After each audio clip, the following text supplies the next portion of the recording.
Hey everyone, so this is my presentation of my final um, project, and I chose a creative option. So what I chose is to use my main source, as the bell jar.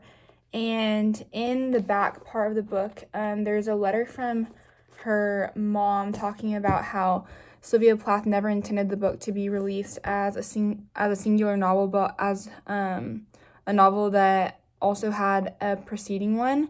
And so my initial idea was to write a chapter of this second book that Sylvia Plath would have written to go with this first book.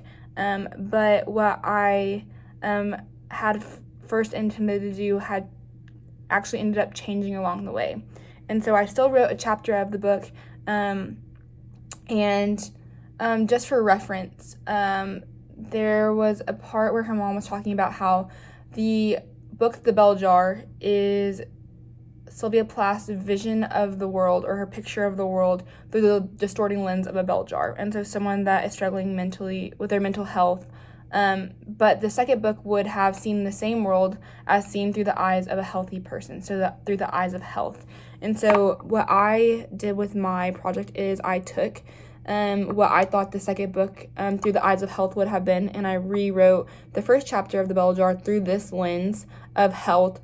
But I initially wanted this to kind of, I think, was headed towards more of a fairy tale type ending, where Esther got everything she wanted and didn't really face struggles because it's through the eyes of health. But that was a misconception that I had without thinking past starting to write. And so once I started to write, I started to think of all the resources that we had studied this week, not this week, but this year, this semester, specifically with women's struggle to kind of navigate all of the pressures that they felt during the 60s to look and behave and act a certain way. And so as I began to write, I realized that even through the lens of health, even Esther, who wasn't struggling with mental health, would have still been struggling with all these societal pressures and implications that were placed upon women in the 60s. And so the book, I named the book From Outside the Bell Jar, and the first chapter mirrors the first chapter of The Bell Jar. So it introduces Esther, it introduces a couple of the characters, like Betsy, but it kind of switches around how she thinks and things like that. And so, yes, so the resources that I used are all the resources are from resources that we studied in class or online. And so obviously the bell jar was my main source, and then secondary resources included the two films, Once Upon a Honeymoon and Habit Patterns, and then Betty Friedan's The Feminine Mystique, and then a couple of the articles like Nora Johnson's Sex and the College Girl, another article from Time Magazine that was talking about the suburbia in the suburban areas in the 60s. And then I also used King Casey's One Flew Over the Cuckoo's Nest. And so I kind of want to just talk about how I used all those really quick. But first I used One Flew Over the Cuckoo's Nest just to kind of have the idea of the struggle that women had to be seen and respected as successful women in the workplace. And so obviously the head nurse had a really hard time being respected by her patients. That obviously had to do with a lot of other things, but just kind of the base idea that women were seen to be made to be at home with the kids, nurturing their kids, making a home, kind of serving their family in that type of way. And so that's what I used for a resource to kind of just reference the tension of Esther when she doesn't think like this, and she doesn't think this is her place or what she was meant to do. She wants to be a writer, and she wants to be a successful writer that is well respected by her colleagues and those around her. And so that tension also kind of moved into all the other resources I used. So the rest of the resources just gave me a lot of information on exactly what a young woman, a college-age woman in the 60s would have been facing if she wanted to be a successful writer, and if she had the ideals and beliefs that she didn't need a man to be successful and she didn't need to settle down.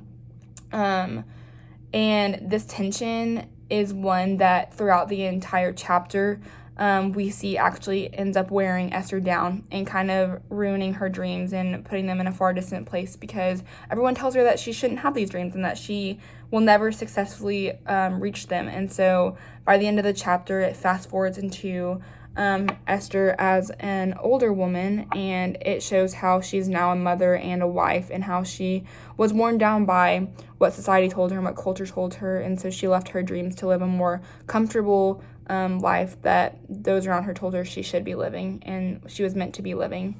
And so I use these resources just to show the type of pressure and the message that eventually does wear her down into what I would consider settling, and it turns her dreams of being a writer into a very distant memory that she often visits to just keep her going in life, because she really has nothing else to keep her going except maybe being a mother. But I just wanted to end by reading kind of the progression, and so I'm going to read from the beginning of the chapter and read from the end. And so one of the paragraphs in the beginning is her talking about her time in New York, and so she says, "Not that I would have ever told anyone in New York, but that was not the lifestyle I was accustomed to living," which is like a more glamorous lifestyle. She said, "I grew up in a rural household, much too poor to afford even the magazine in which I was photographed. On scholarships and prizes alone was I able to intern in New York. However, when I left for New York, I was determined to never return to a life like the one I had escaped. Upon arrival, I grabbed New York by the horns and made it my own. Some of the other girls took for granted the opportunity that we were given, but that was never an option for me. Between the hotel, work, and parties, I was bound to meet my fate head on, and I decided I would not slow down until that day. I knew it was time for me to hone my skills as a writer. While most of the girls seemed to be chasing the party scene or a man, I did not need a man to be successful and talented, though it did seem right to have one. Not all of the 11 other girls agreed, and it was something we often debated over lunch." So this is in the beginning, and then towards the end, this is actually the closing 2 paragraphs. It says, "Of course it bothered me that I was getting older and had not found anyone to settle down with." This is her referencing a conversation she had with her mother when she was around the age of 27. She says, "But I had come to realize that it would most likely take sacrificing my writing to be married and have children. I wanted children and a husband, but I also wanted to be successful by my own standards. But culture wears you down. 2 years later, I was wed and quickly fell in line with the housewife roles. Yours truly. Harry wasn't the man wasn't the worst man I had ever met. He does love my writing, and spending my days with the little ones is not that bad.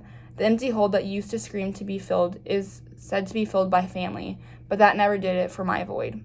At first, it was deafening and uncomfortable. Each year, it subsided more, and now I have learned to ignore it completely. That is now, but New York was then, and I would prefer to be reminded of then."